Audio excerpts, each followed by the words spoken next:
very kind to me. Can I just say that? You're very, you're kind every time I come back.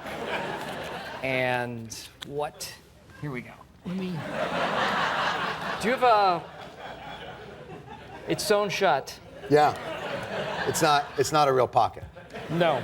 The lesser expensive ones don't have real pockets. Do you have a tip jar or something? Because I would really like to. You know, it's not a Cold Stone Creamery. It's it's a television program. You don't have to tip me for a nice introduction. Okay. I don't want to offend. I mean, I don't want to offend. No. You know you used to work here. I'm not. I did used to work here, and it was fun. I had a great. It was charming. It was a really. I have such fond memories of working here. This space, these people.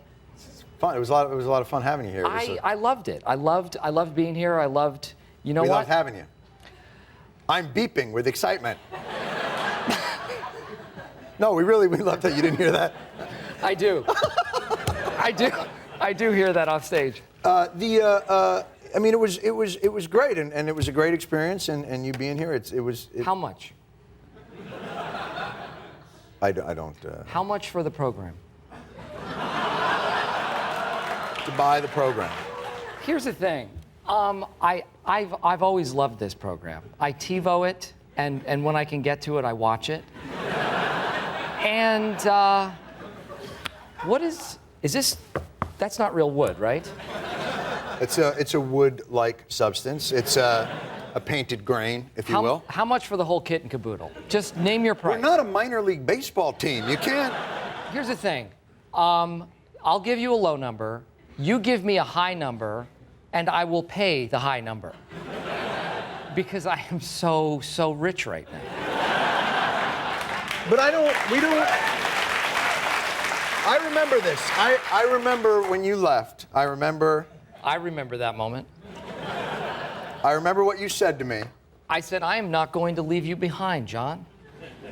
I said, when I'm going to come back for you, I'm going to find you, and I'm going to make it right. And I know you have a lot of pride. I remember thinking to myself, look at me, I'm like a poor family who lives in Mexico, and Daddy's going across the border, and he says he's going to come back for us, and I'm here. I'm here, baby. So here's the thing. Name your price. We'll do the show.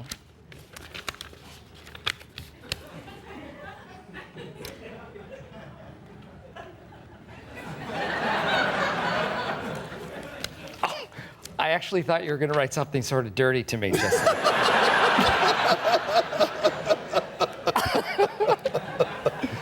Yes, I will pay $11,100. 11D's a word, isn't it? Yes, it is. And it's a lot of money?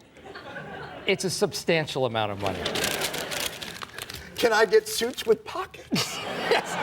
Yes, you can. I'm going to live the life I always dreamed. You know what? I say this every time I come on. You are the reason that anything happened for me. No. And, yes. Let me tell you the reason why something happened for you. You will anything that moves.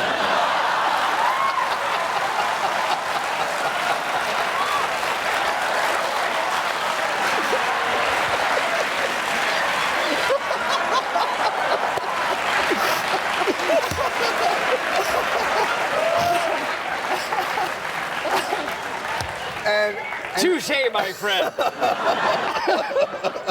And in Hollywood, they know that. And that's how you just get to the next level. Well, you are a pleasure machine. And when they brought you out, they just said, I need this guy in this movie because I need this guy. And I need pleasure. Hello. Welcome to the show. Should I say welcome to the show? Because you're from the show. I am from the show, and it feels good to be back. I noticed you guys cleared up my dressing room. Yeah. So I went ahead and made room in somebody else's office. They had like an Emmy and some South African stuff. But anyways, I made it my own. I don't even know who that was. I made it my own. I don't it's even all know good. who that was. I love it. Welcome back to the show. Let's get into the story immediately. I mean, this is a touching tale, the Lego Ninjago movie. A lot of people don't know this about you, but you are actually mixed race. I believe you are half Asian, half Lego. That's Yes. correct. My father is full Lego. My mother is Chinese, Vietnamese descent. And yeah, I'm very proud that finally there's a movie in Hollywood that is representing Legos. It is blowing up. Yeah. I mean, like Lego representation is really growing. It is. There's been It what, is. 4 big movies now? 4 big movies. Right. I'm hoping for a spin-off just because there should be more female Lego representation in film. It's powerful, right? Yeah. Thank you. Powerful. It was, it was so great watching the Emmys and all the diversity, but I will say I was a little disappointed to see that there weren't any Legos up for, a best actor, best, it's a hard time, but we're pushing through, for sure. You're gonna get there eventually. Yeah, You'll get there. eventually. Yeah, I mean, some people say that we're limited in our range, that we can only do a couple moves and I don't agree with that. I think it's the subtlety. I think it's the subtlety that really makes Lego shine. Every move matters. Every move matters. Powerful Lego stuff. Let me ask you a question. Sure. How much free Lego do you get? Are you like the coolest aunt in your family? I came home to a massive amount of just Legos in my house, and it made me the coolest person that I've ever met. I've never met anyone cooler than me. They love you. They love you. All right. Welcome. I'm a big fan of this show. I think you do great work here. Thanks. Anyway, great to see you again. This is, it's been, I don't know, a couple of years you left. When did you leave? What do you... You were a correspondent here. No. No, that's, there's a good 5 years that are kind of hazy. I remember I was very unhappy. I've kind of blacked it out. But I'm pretty sure I was a correspondent on Weekend Update or something. Is that right? Every day I dream about you. Missing you. Loving you. Can I tell you something? I was so excited to come back here We're and delighted to see you. and be here, and I was all I wanted to look really good. You look and very nice. Pay and be respectful and get gussied up. So I brought a very nice suit. Okay, but I just came from London where we had a Hangover premiere. Are you rubbing my last face? week. Is that what you're doing? No. Is that what this is? Wait, I just will for you it. up, Helms. Whoa! This turned ugly. I'm not welcome. No, okay, so I'm putting on my suit backstage, which I had dutifully dry cleaned today. Wow. Okay, this jacket doesn't fit. It's a little slender. Doesn't match my pants. What's going on here? What is going on? Okay, so I think that Bradley Cooper and I accidentally switched jackets at the premiere in London. I'm wearing Bradley's jacket. If you notice, it's like he's a little. It is blue and your pants are black. Yeah, he's in better shape than I am. May I just very quickly, for the audience as well, what were you guys doing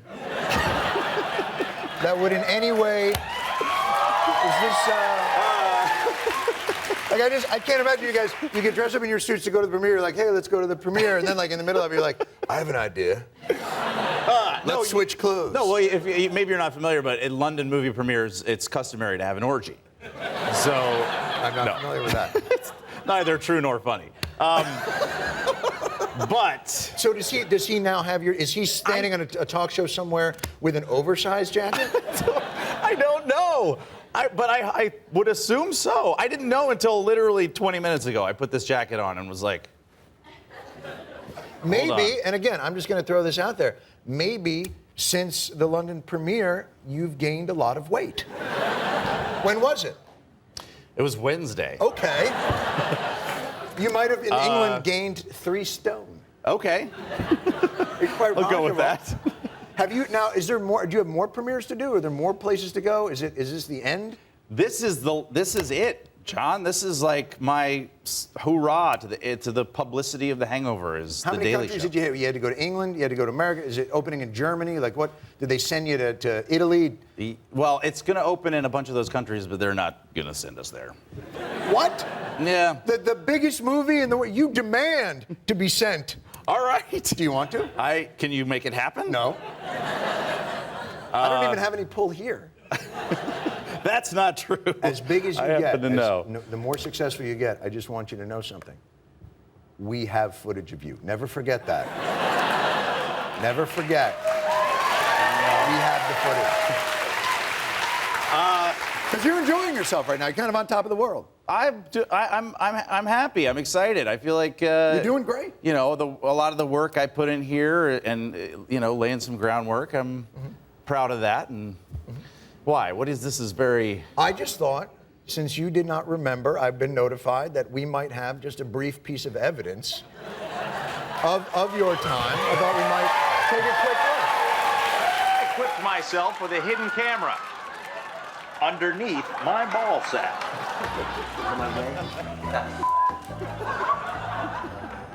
Hit it! Oh, man. Come here. Come here.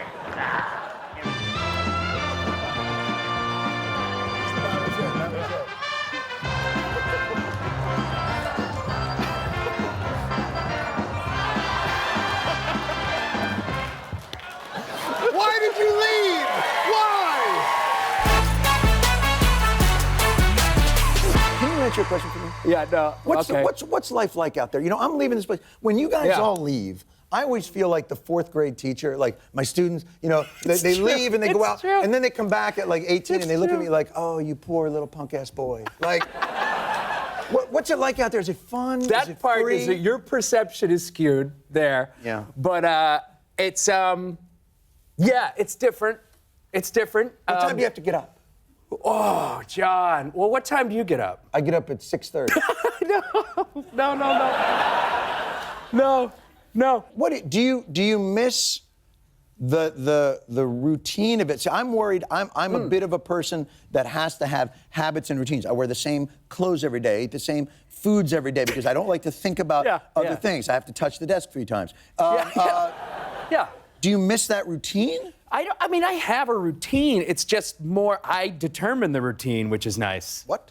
Yeah, my routine isn't determined by the news of the day, which is strange. You're saying Plymouth Rock. You land on Plymouth Rock. Plymouth Rock doesn't land on you. Is that what you're saying?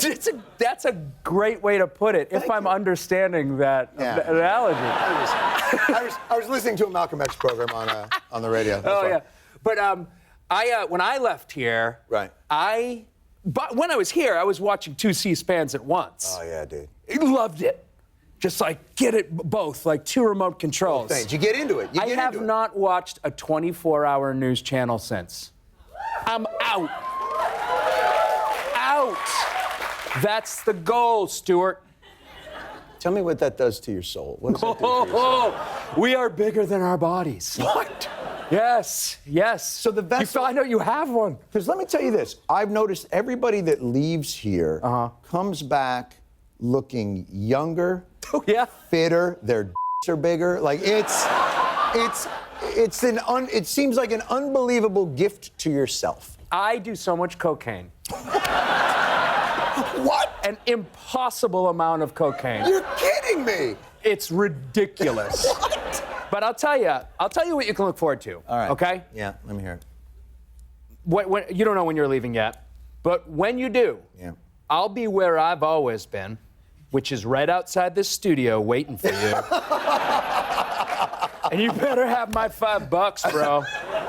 You better have my $5. I'll have it. Oh boy. Welcome to the show, my friend. Thank you very And welcome back to the Daily Show, but to the show. Yeah, this Yeah. is a totally different show. You Yeah, have- it's like a new word. Is it weird for you? Because I've like changed everything in the build. Is it weird? Do you like not know where you're going and stuff? It is very strange. It's nothing looks familiar at all. You really did like a gut renovation in this place. And like it was like you bought a Brooklyn brownstone and you were like, all right, I'm gonna gentrify the shit out of this. Oh man, it's great to have you back in the structure. Yes, At least. Welcome yeah. back to the structure, and congratulations on the second season of your show. You know, a lot of people loved you on The Daily Show because they were like, "Oh, Wyatt gets out there into the streets and he tackles a subject." Yeah. But that was for like 5 minutes, 3 minutes at a time. Your show really stretches out a subject. You take your time with it. Why do you do it that way? I mean, like, John Oliver does it over a week. I'll do it in a day. You do it over a season. Why does it take that long? I mean, one, because I talk real slow. So that's part of it. No, it felt like to spend a season on something was really interesting because, you know, with The Daily Show, we would do a story and then we were sort of at the mercy of the news cycle. Right. And so it felt like, okay, yeah, if you wanted to do an interesting story about education, and then all of a sudden it's like, oh, wait a minute, Donald Trump just took a shit on somebody's Mustang, we got to talk about that. And it's like, I remember that day. yeah, no. But yeah, you really go into a topic. Like, for instance, season 1, I truly loved because you went into policing. And I remember, like, you tackled every single piece of policing. You know, it wasn't just a simple subject. It was like from the police's perspective. It was from, you know, like the criminal's perspective, even from kids who are in juvenile detention, etc. And that became the jumping off point for education, which is season 2. Right. Like, how do you jump from policing to education? When you think about, well, what's the foundation that could set people up in a better way, that could, you know, have impacts on people's ability to get jobs, on crime. Education is one of those things. If you give everyone access to quality education, we have enough data to say, oh, crime statistics go down, teen pregnancies go down. It really is this building block. And if a kid gets pushed out of high school at the age of 14, they are at a much higher probability of finding themselves headed off to a prison. Right. And so it feels like, oh yeah, let's look at education, because that may be a way, if you can get people to like buy into, right, we need equitable education for everybody, that may be, oh, thank you. It's always fun when they clap like that, as though I can like sign that into law. Like, enough of you clapped, and yes, now it's happening. You wake up tomorrow, everyone's gonna have an equitable education. No, I can't do that. Stop it. No, it's not how it happens. It's by voting and going to school board meetings.